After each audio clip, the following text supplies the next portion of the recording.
Hrastnik zaprta. Predvidevamo, dokler se še ne opravi ogled naših strokovnih komisij, tudi republiškega preiskovalca vseh nezgod, bo ostala proga zaprta. Predvidevamo, da bomo z sanacijskimi oziroma z deli utiranja pričeli v najkrajšem možnem času, ampak pred jutrom dvomimo, da bi lahko vsaj po enem tiru med odsekoma Zidani most-Hrastnik stekel promet. Sanacija tega dogodka bo pa trajala, predvidevamo, vsaj 2 dni. Dokončna sanacija, to se pravi odprtje obeh tirov. Kako bo v vmesnem času, morda saj do jutri zjutraj, ko ne bo še urejen ne drug tir, v tem času urejen potniški promet, kako ga boste reševali? Zdaj se že lahko vidimo, da v Trbovljah, v Hrastniku že vlaki stojijo. Ja, v tem trenutku imamo zagotovljeno domestni avtobusni prevoz med postajama Zidani most-Hrastnik.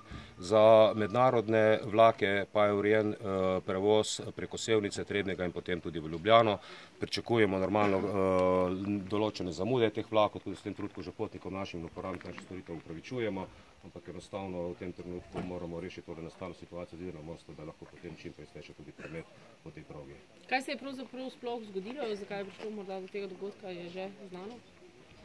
Kot sem že prej dejal, pred naši preiskovalci in republiški preiskovalec nezgod upravljajo svoje delo, dokler komisije in vsi skupaj ne upravijo svoje naloge, je v nekih vzrokih v tem trenutku zelo težko govoriti. Vas bomo pa obvestili takoj, ko bojo rezultati preiskave znani.